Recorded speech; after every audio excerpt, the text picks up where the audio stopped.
안녕하세요. 만봄연구소의 허지은이에요.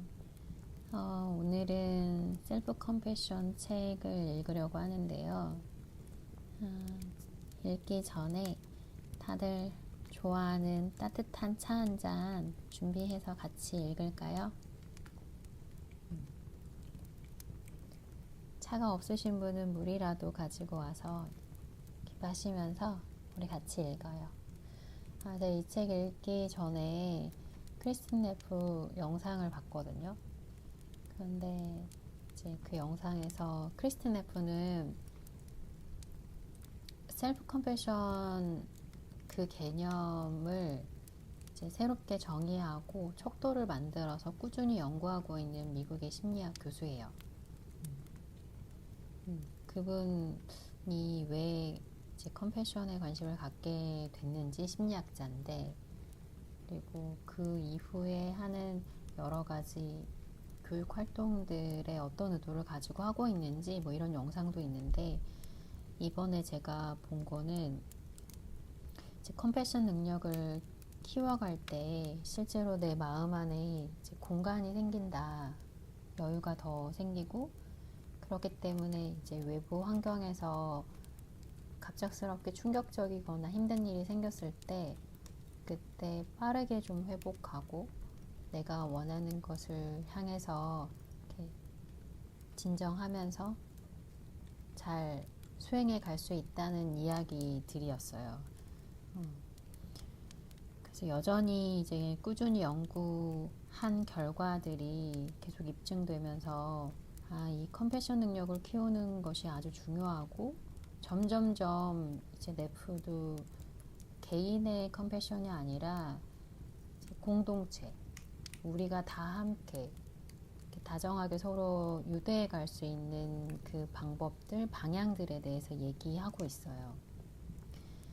저도 점점 이렇게 더 시각이 그렇게 변해가고 있긴 한데요.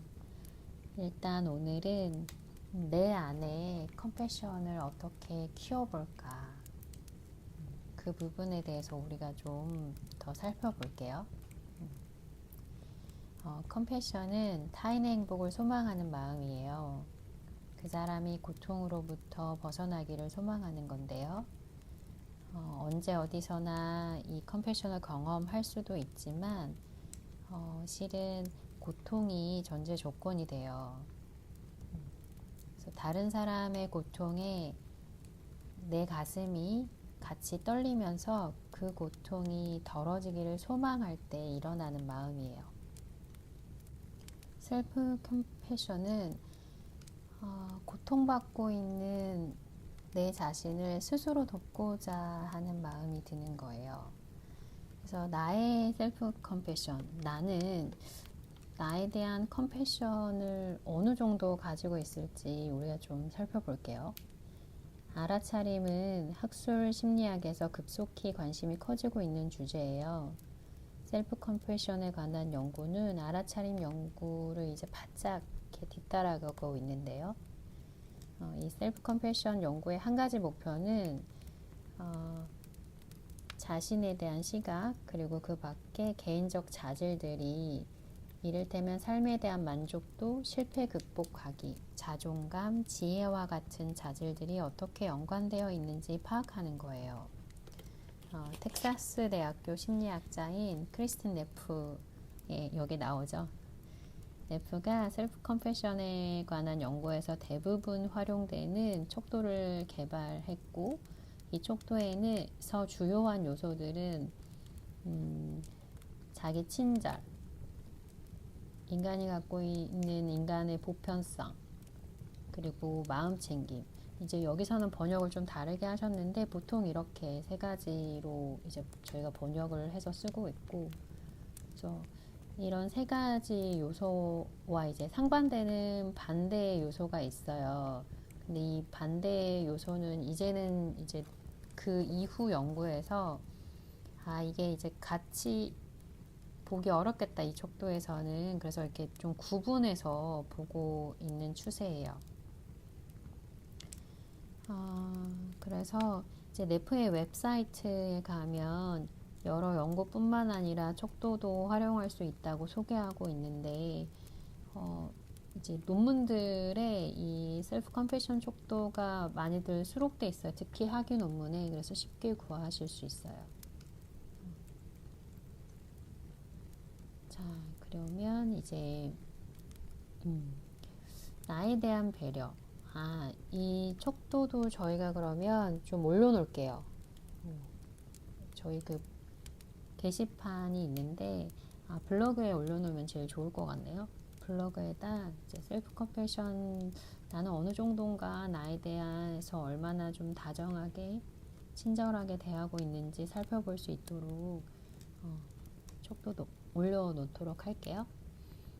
그 다음 이제 자기 배려인데, 이 자기 배려는 실은 이제 자기 친절로 저희가 번역하고 있어요, 한국에서는. 그래서 자기 친절, 이 셀프 컴패션을 정의한 첫 번째 요소죠. 자기 친절. 이 자기 친절은 나 자신의 결함과 부족함에 대해서 관용적이다. 좋아하지 않는 나 자신의 모습이 눈에 띌 때 나는 스스로를 싫어하게 된다. 여기서는 이제 아니다 라고 체크해야겠죠. 지금 이제 이 두 가지는 이 자기 친절을 측정하는 설문 문항이에요. 그래서 일이 뜻대로 잘 안 될 때 우리는 스스로를 심판하는 경향이 있어서 마음의 상처에 모욕까지 보태게 되는데요. 이 셀프 컴패션이 있는 사람은 일이 힘들거나 잘 되지 않아도 가혹하거나 비난하기보다는 따뜻하고 이해심 깊게 자기를 대할 수 있는 태도를 갖추고 있어요. 그리고 인간이 갖고 있는 이 보편성이 두 번째 요소인데요. 우리는 불운을 당할 때 고통을 당하는 사람은 세상에서 오직 자기뿐이라고 느끼기가 쉬워요. 그러니까 나만 이렇게 불행하구나. 우리가 특히 SNS 하면 주변 사람들이 이렇게 다들 화려하고 다 성공한 것 같고 늘 이렇게 잘 해내는 것처럼 보이잖아요. 그러면 나만 초라하고 나만 뒤처져 있는 것 같고 나만 잘 안 되는 것처럼 느껴져요. 이럴 때 이게 다 내 책임 같단 말이에요. 그런데 이런 상황에서는 이제 저희가 이제 수치심을 느끼게 되죠. 수치심을 느끼게 되면 사람들이 자연스럽게 선택하는 게 고립이에요. 사람들을 만나기가 싫어져요. 창피하고 사람들이 뭐라고 할 것만 같고. 근데 이런 강렬하고 복잡한 감정이 좀 가라앉고 좀 더 넓은 시야에서 상황을 바라보게 되면, 이 전체를 조망하게 되면 실은 이렇게 내 실수, 나만 이렇다기보다는 이 전체에서의 자연의 법칙이나 시간의 흐름들, 이렇게 많은 사람들이 겪고 있는 보편적 원리들이 보이게 돼요. 그래서 모든 사건은 실은 연속되어 있고 그 안에서 서로 미미하게나마 서로 영향을 주고받게 되는데요. 그래서 우리가 갖는 이 경험은 다른 사람들이 갖는 경험과 유사하다는 걸 인식할 수 있어요. 그래서 인간이 갖고 있는 이 보편성을 자각한다라는 건 내가 겪고 있는 이 어려움이 나만 겪는 게 아니라 다른 사람들도 다 겪고 있는 거구나 라는 걸 알아차릴 수 있을 때, 느낄 수 있을 때 사람들은 고립되지 않고 서로 연결되고 유대할 수 있게 돼요. 이 부분이 이제 그룹 카운슬링, 집단 상담할 때 가장 효과적으로 느낄 수 있는 부분이에요. 그래서 제가 집단을 진행할 때는 내가 갖고 있는, 인간이 갖고 있는 보편성을 느낄 수 있도록 촉진하는 역할에 좀 주의를 많이 기울이는데요.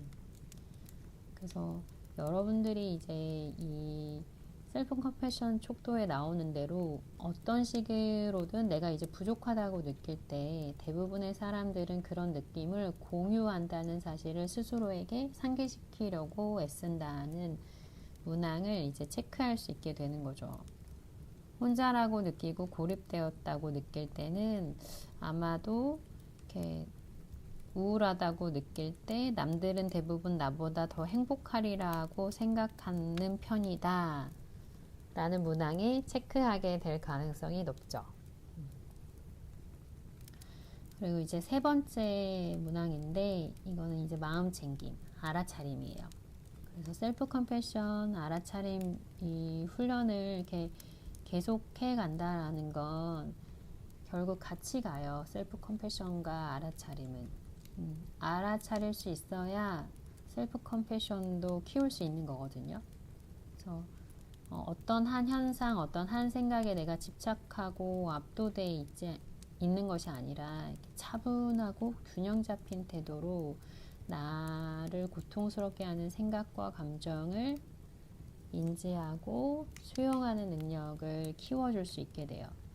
그래서 이 알아차림의 반대 현상은 지나친 동일시, 이 정서 반응 속에서 넋을 잃어버리는, 즉 압도돼 버리는 이 모습인데요. 고통 때문에 인지 능력이 줄어드는 거라고 볼 수 있어요. 그래서 알아차림을 통한 자각은 우리가 언제 고통 속에 있는지, 언제 스스로를 비난하는지, 언제 고립을 선택하는지를 인식할 수 있게 도와줘요. 그래서 알아차림 항목은 우울함을 느낄 때 나는 호기심을 갖고 열린 자세로 내 감정에 다가가고자 애쓴다 라는 문항을 가지고 있어요. 그래서 이 알아차림의 반대는 우울함을 느낄 때 나는 잘못된 것들만 온통 생각하면서 거기에 집착하는 경향이 있다 라는 문항으로 볼 수 있죠. 그래서 이 셀프 컴패션은 과연 자연스러운 건가? 우리의 개인 경험과는 상반될지 몰라도, 즉 나는 그런 경험을 안 했을 수 있어요. 나한테 그런 셀프 컴패션을 아무리 찾아봐도 나는 없는데 과연 이게 사람들이 갖고 있는 걸까? 뭐 이렇게 생각하실 수도 있지만 원래 이 셀프 컴패션은 세상에서 가장 자연스러운 거예요. 모든 존재는 내면 깊숙이 고통에서 벗어나 행복하고 싶은 소망을 갖고 있거든요. 예를 들어서 어머니의 가슴을 더듬어서 젖을 빨 때 아기들이, 혹은 외로워서 울 때, 내가 너무 갖고 싶은 것을 사기 위해서 돈을 모을 때, 이런 모습들을 보면 인간이면 누구나 이렇게 뭔가 행복해지고 싶어 하는구나, 고통에서 벗어나고 싶구나, 이게 이제 자연스러운 본능이라는 걸 우리가 알 수 있죠. 그래서 우리의 모든 행위, 즉 이렇게 남을 돕는 데에서도 심지어는 좋은 감정을 우리가 느낀단 말이에요. 그래서 이 셀프 컴패션 훈련은 우리의 행위 목록에서 특별한 무언가를 덧붙이는 게 아니에요. 안전하고 행복하고 건강하고 싶고 편안하게 살고 싶은 우리의 내적인 갈망을 더 깊어지게 하는 거죠. 단기간의 쾌락을 누리고 어떻게든 고통을 피하려는 우리의 성향보다는 좀 더 도움이 되는 방식을 통해서 하는 거예요. 그래서 우리가 더 나은 기분을 느낄 자격이 있는지 인식해야 돼요. 정말 이렇게 기분이 별로 좋지 않을 때 우리 대부분은 이 셀프 컴패션보다는 자기를 좀 처벌하는 데 더 열심히 해요. 내가 그토록 멍청하지 않았으면 이런 일은 안 일어났을 텐데, 이렇게 비난하기가 쉽죠. 우리는 마치 고통이란 늘 인간적 조건을 드러내는 사실이라기보다는 개인적 결함을 알려주는 것인 양 행동할 때가 많아요. 스스로 더 나은 기분을 느끼려는 성향이 자연스러운 본능이라는 걸 알게 된다면 일이 잘 풀리지 않아도 우리 자신을 조금은 덜 꾸짖을 수 있을 거예요. 다치면 우리가 상처 부위를 소독하고 붕대를 감잖아요. 정서적 고통을 겪을 때도 마찬가지예요. 우리가 다쳤잖아요, 마음이. 그래서 그때는 비난하면서 그 고통을 상처를 더 해짓는 게 아니라 소독하고 붕대를 감는 거죠. 다독여주고 진정시켜주는 거예요. 그래서 우리에게 이제 이렇게 뭔가 이렇게 원치 않는 일, 실패하거나 고통스러운 일이 벌어지면 사람들은 종종 이제 셀프 컴패션 태도에 반대되는 태도를 가질 때가 있어요. 나를 너무 비난한다거나 고립시킨다거나 아니면 이렇게 부정적인 부분에 굉장히 이렇게 집착적으로 이렇게 몰두돼 있는다거나. 그래서 이 세 가지 요소에 대해서 계속 그 태도를 길러가다 보면 부정적인 불편한 감정들이 압도될 때가 훨씬 많게 되죠. 근데 왜 이렇게 반응하는 거냐면 실은 우리가 위험에 대해서 본능적으로 대응하는 반응들이 있어요. 위기 상황에 사람들이 자주 하는 것. 근데 요즘 이제 위기 상황이 스트레스 상황이니까요. 스트레스 받을 때 많은 사람들이 싸우거나 도망가거나 얼어붙는단 말이에요.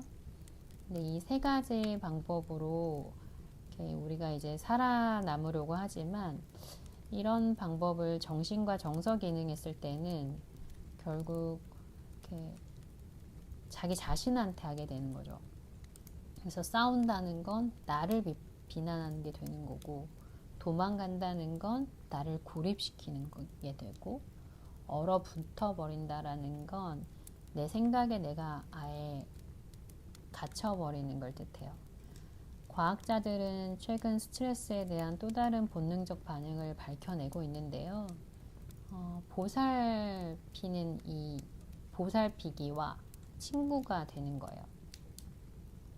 위협받는 동안 자식을 보살피듯이 반응하고 친구가 되듯이 친밀한 접속을 하려는 사람들이 있어요.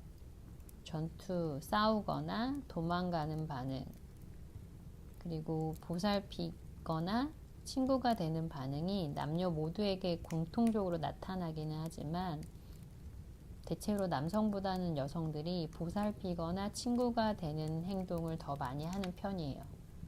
그래서 이런 보살피거나 친구가 되는 반응은 모유를 촉진시키는 호르몬인 옥시토신하고 관련돼 있어요.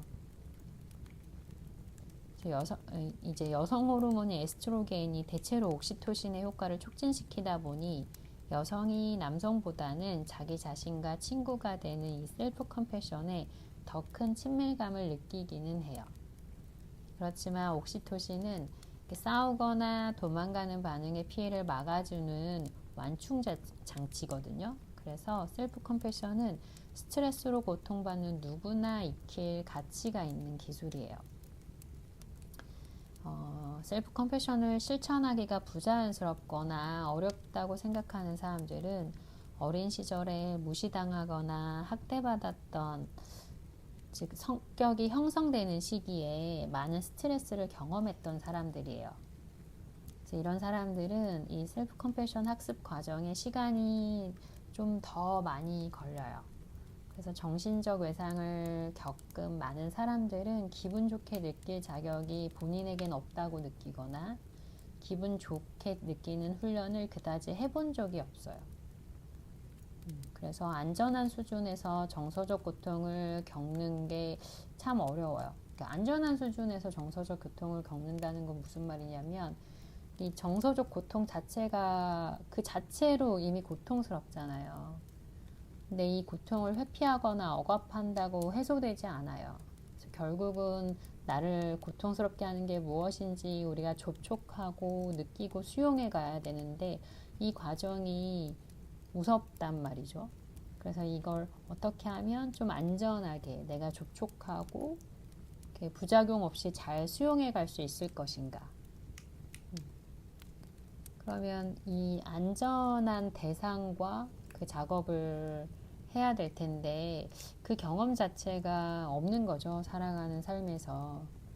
그래서 고통스러운 감정은 훨씬 더 어린 시절의 고통을 불러와요. 예를 들면 관계에서 단절된 것 때문에 이렇게 걷잡을 수 없이 외로움이 이렇게 밀려올 때 이 외로움이 실은 이렇게 어린 시절부터 겪었던 깊은 외로움과 수치심을 연상시킬 수 있고 그 감정이 해소되지 않았기 때문에 이제 더 압도되는 거죠. 어렸을 때부터 느껴왔던 외로움, 수치심, 불안한 두려움이 현재 느끼는 외로움과 플러스 되면서 더 압도되는 거예요, 쉽게.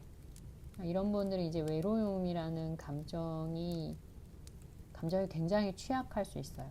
그러면 현재 생활에 실제적인 방해가 일어나기도 하죠. 집중을 쉽게 더 못한다든지 수면에 여러 문제가 생긴다든지. 하지만 유아기에 정신적 외상을 경험한 사람들은 남들에게 또는 특별히 애완동물이나 어린아이한테 상당한 연민과 다정함을 보일 때가 많아요. 내가 받지 못한 거기 때문에 타인의 결핍에 아주 민감한 거죠. 거의 모든 사람들은 누군가 또는 무엇인가에 자연스럽게 컴패션을 느끼게 되는데요. 이제 다음 장에서 살펴보겠지만 많은 사람들이 스스로에 대해 컴패션을 느끼기는 어려워해도 다른 사람에 대해서는 컴패션을 이렇게 잘 느끼기도 해요. 그래서 종종 이렇게 어떻게 하면 내가 나에게 좀 다정하고 친절할 수 있을까? 이게 굉장히 어려울 수 있는데요. 하지만 행복하게 지내고 고통으로부터 벗어나고 싶은 소망은 이제 타고난 거라서 진짜 끝까지 이걸 이렇게 키우지 못한다거나 그러진 않아요. 결국 키울 수 있어요. 예를 들면 뭐 자식을 키우고 지역사회의 어려운 이들을 돕느라 평생을 보낸 분들도 이렇게 셀프 컴패션을 계속 수련하다 보면 결국 이렇게 나 자신을 사랑할 수 있을 줄 몰랐다. 이러면서 이렇게 점점점 자신한테 더 부드러워지시기도 해요. 그래서 실제로 이 글을 쓴 크리스토퍼 거머 박사의 어머니도 실제로 더 많이 부드러워지셨대요. 그래서 본인이 나이 들고 늙어가는 이렇게 노화의 과정에서 겪는 어려움에 대해서도 훨씬 더 침착하게 대처하고 자신에 대해서 훨씬 더 다정한 태도를 기르실 수가 있어서 실제로 도움이 됐다고 말씀해 주시기도 하셨대요.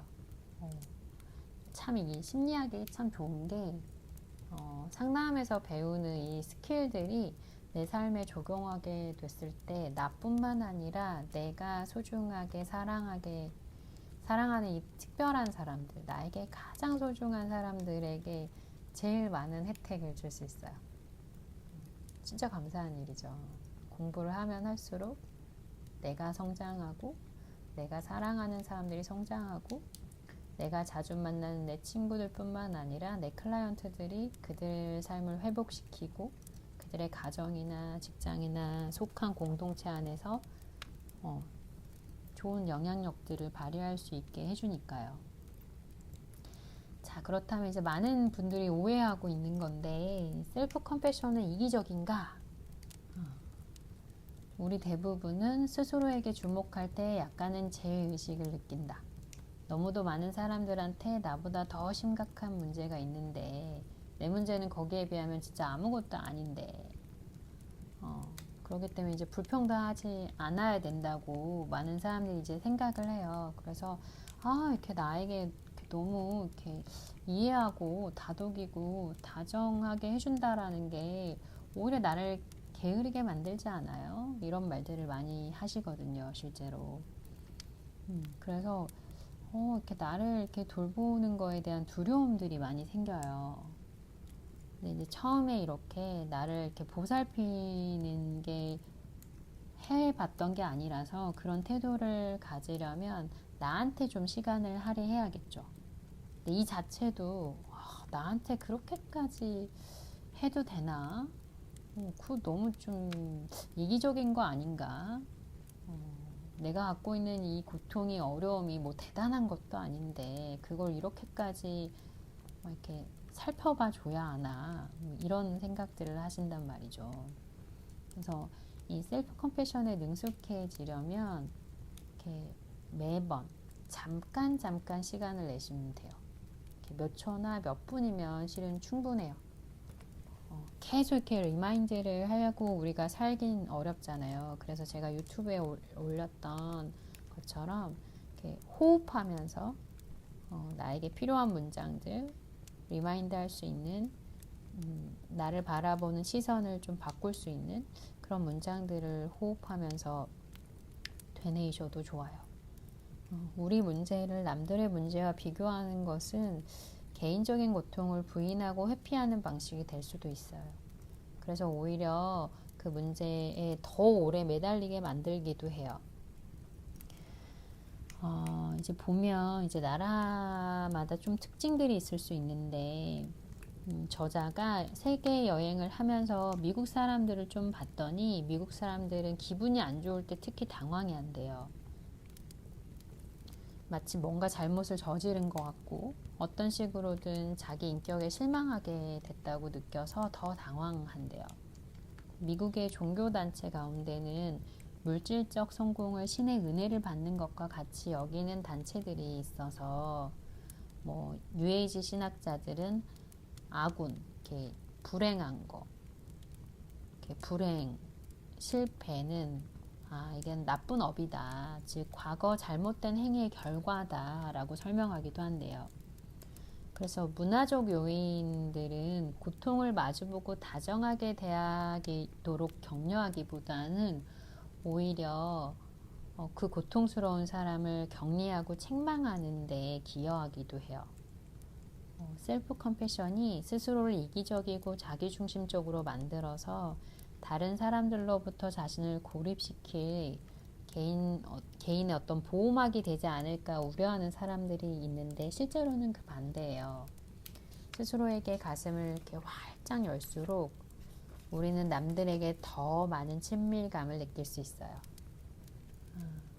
왜냐하면 다른 사람을 향한 친절한 태도를 기를 수 있게 되거든요.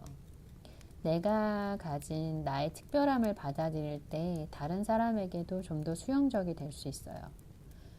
예를 들어서 내가 이렇게 맵시 있게 옷을 입지 못한다고 비난한다면 길거리에서 이렇게 옷차림이 세련되지 않은 사람들을 나 또한 별로 좋지 않게 볼 수 있어요.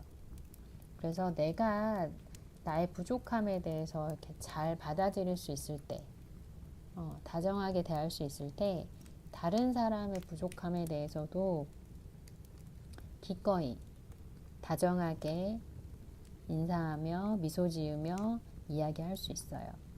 결함을, 나의 부족함을 받아들인다고 해서 우리 행동이 더 나아지지 못하거나 주저앉는 거는 아니에요. 그래서 수용은 지금 바로 이 순간에 존재하는 거예요. 우리 각자에게는 성장할 여지가 있기 때문에 결국은 성장하게 되는 거죠.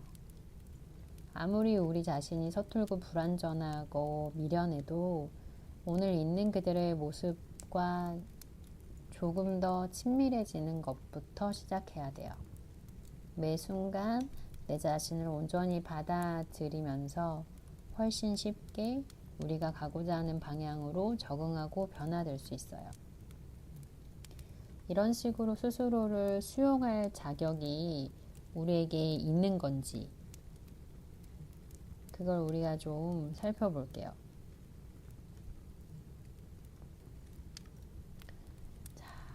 감정이입과 자기인식이라는 이제 글이 있는데 이건 실험에 대한 건데 좀 설명을 드릴게요. 상대방한테 감정이입하고 우리 자신의 내적 상태를 인식하는 것은 인슐라, 뇌섬이라 불리는 뇌 부위에 공통의 신경학적 토대를 두고 있는 듯하다. 뇌섬은 말린 자두 크기쯤 되고 되뇌피질 양쪽 측면 안에 감춰져 있다. 영국 서식스 대학교 휴고 크리처리는 감정이입 수준이 높은 사람들에게서 오른쪽 뇌섬의 정면 쪽에 좀 더 많은 회백질이 있다는 걸 발견했다. 크리처리는 또한 감정이입 척도 검사에서 높은 점수를 얻은 사람들이 자기 심장박동을 추적하는 데도 뛰어나다는 것을 곧 신체 내부에서 벌어지고 있는 일을 파악하는 데 뛰어나다는 것을 발견했다. 뇌섬은 각종 감각을 인지하게 해주는 듯하며 그런 인지는 사교적 상호작용에서 감정이입에 활용될 수 있다. 애리조나주 피닉스에 있는 배로신경학 연구소의 아서 크레이그는 신체 감각이 뇌섬 뒷부분으로 들어가 뇌섬 앞부분에서 신뢰, 경멸, 죄의식, 자존감 같은 사교적 감정으로 전환된다고 추론한다. 그렇다면 뇌섬이란 우리의 감각과 감정 사이의 중개자이자 신체와 정신 간의 연결고리인 셈이다.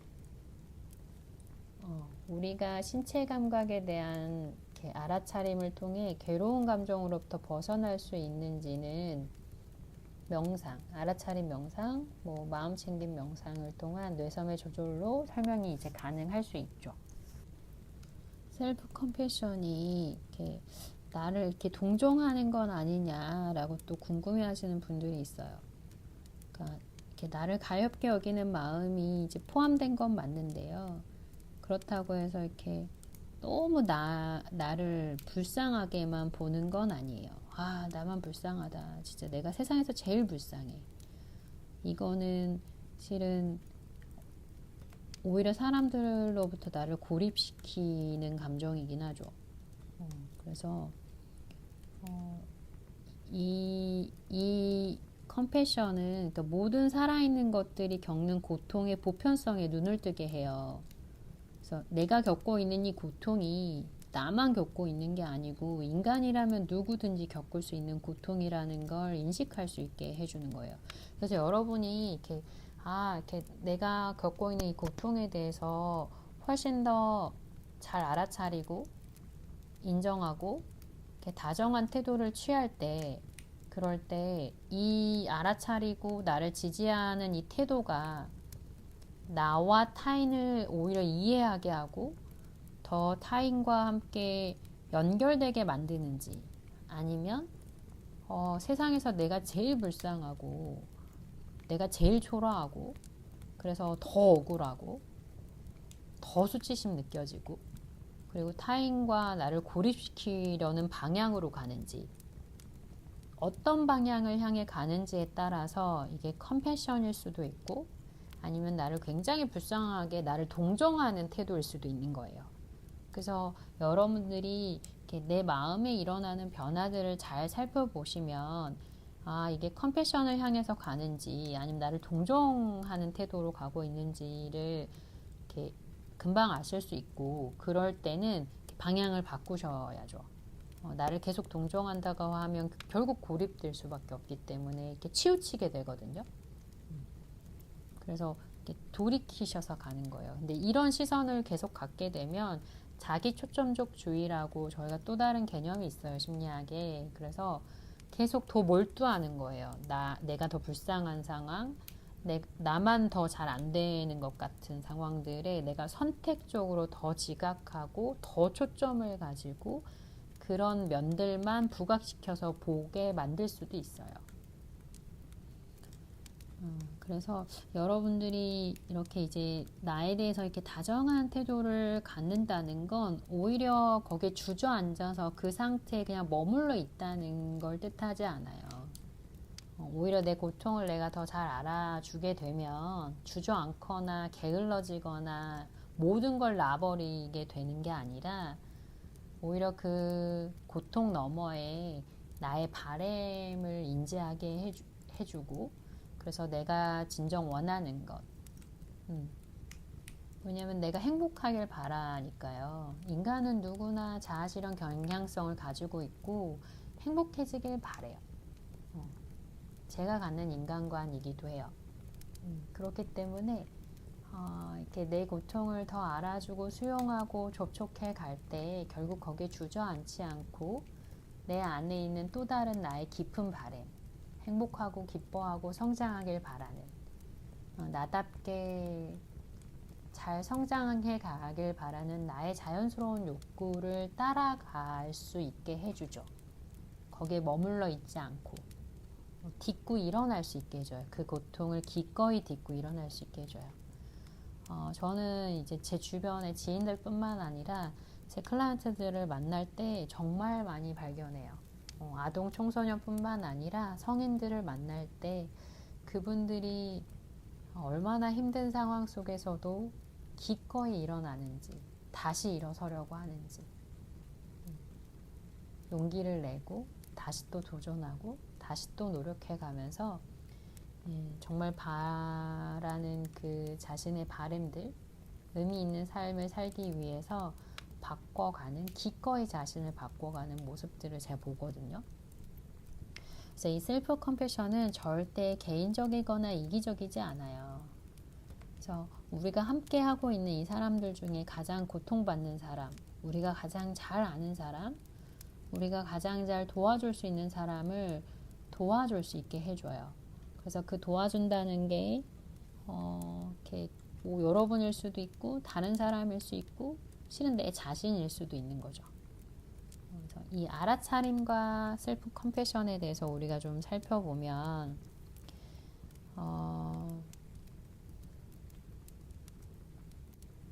셀프 컴패션은 인식과 지혜보다는 동기유발과 같은 감정 같은 가슴의 특성을 강조해요. 그래서 이렇게 목 아래쪽 알아차림과 연결돼 있어요. 그래서 알아차림과 이 셀프 컴패션의 공통되는 치유 요소는 정서적 고통과 친해지는 방향으로 서서히 움직여가요. 알아차림은 고통을 느끼라고 말하고 셀프 컴패션은 고통 한가운데서 나 자신을 소중하게 여기라고 말해요. 그래서 우리 삶을 더욱 흔쾌히 포용하는 두 가지 방식인 셈이에요. 알아차림은 공감, 용서, 친절, 사랑과 같은 감정을 끌어들이면서 셀프 컴패션으로 이끌어갈 수 있어요. 가슴을 열기 위해서는 우리가 먼저 눈을 뜰 필요가 있는 거예요. 그래서 이제 저자가 인도를 여러 차례 방문했는데 인도의 고대 문화나 친절한 사람들, 풍부한 명상 전통을 매우 존경하기 때문에 이제 갔대요. 근데 여기 이제 국어라는 사람들도 있고 거지가 되게 많아서 이렇게 볼 때마다 마음이 되게 불편하고 화가 나기도 했대요. 그래서 이렇게 내가 이렇게까지 화가 나고 돈을 안 주려고 하는 게 이기적인 게 아닌가라는 이제 마음들이 생겼었는데 그럴 때마다 이제 갈등이 되게 커져서 그런 나를 알아차리면서 저기 또 거지가 있구나. 내가 또 이제 긴장하고 내가 되게 불편해지겠지. 이렇게 수용하는 태도로 내 자신의 몸에 집중을 하자 몸에서 긴장이 덜해졌대요. 그러면서 더 놀라운 거는 정말 편안한 미소로 거지랑 눈도 마주치게 됐대요. 그래서 뭐 그때에 따라서 돈을 줄 때도 있고 안 줄 때도 있지만 이전처럼 한숨을 쉬면서 시선을 피할 때보다는 훨씬 더 기분이 좋고 그리고 어떤 거지들은 동전 이렇게 얼마 주는 것보다 오히려 이렇게 자신을 이렇게 미소 지으면서 바라보는 걸 더 소중하게 여기는 것 같기도 했대요. 알아차림 자각을 통해서 내가 이제 정말 이렇게 어떤 사람을 만나든 보통 사람으로 바라볼 수 있게 됐다고 해요.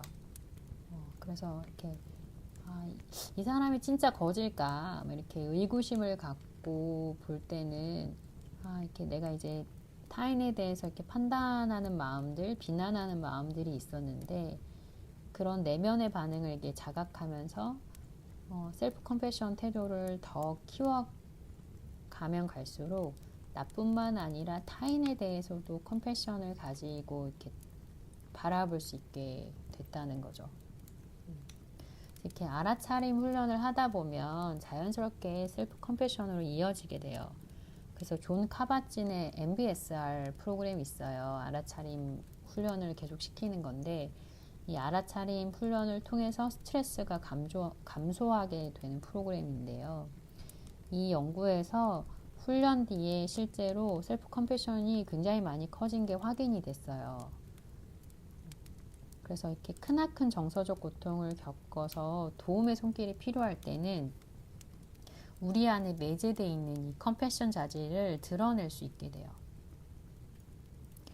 즉 우리가 우리 자신한테 직접 돌봐줄 수 있다는 거예요. 타인에게 도움을 요청할 수도 있지만 내가 이렇게까지 고통스럽구나, 내 몸이 이렇게까지 아프구나를 이전보다 훨씬 잘 자각하고 인식하게 될 때 그걸 이전처럼 여전히 또 외면하고 억압할 수도 있겠지만 잘 알아차리면 알아차릴수록 오히려 나를 더 잘 돌보게 된다는 거죠. 왜냐하면 이 알아차림 훈련은 비판단적 태도를 수반해요.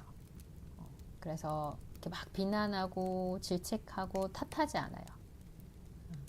오히려 그냥 있는 그대로 내 몸의 상태가 어떠한가, 내 감정이 어떠한가, 내가 주로 어떤 생각을 계속 골똘히 하게 되는가를 있는 그대로 알아차리는 거예요.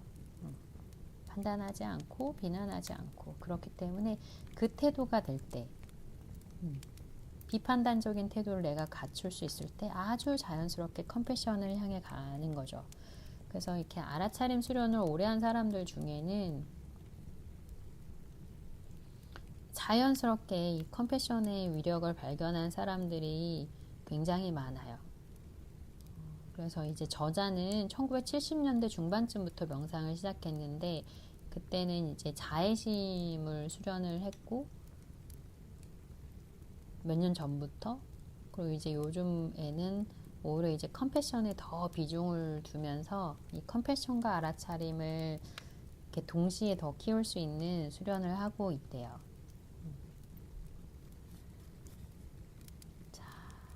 그래서 이렇게 여러분들이 종종 너무 속상해서 이렇게 호흡하는 것조차 도저히 안 될 때가 있을 거예요. 기분이 너무 안 좋아서 이렇게 내 몸을 알아차리고 호흡을 인식하고 이 작업 자체도 그냥 못하겠다.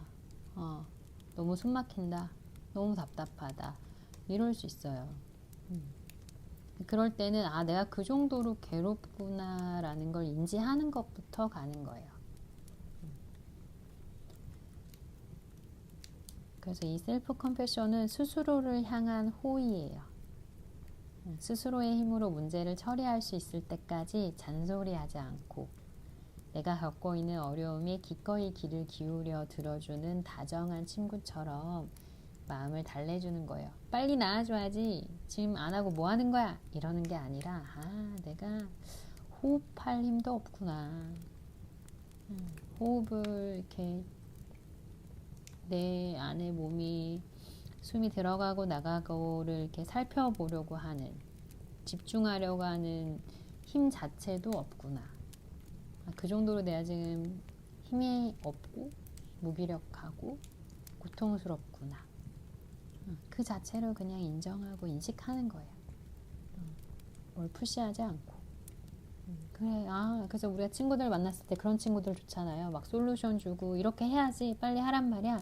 이렇게 말하는 친구보다 네가 그럴 정도로 힘들구나 라고 내 힘듦에 대해서 다정하게 세밀하게 살펴봐주고 그 자체로 이렇게 수용해주는 친구를 만날 때 우리 마음이 굉장히 편안해지죠.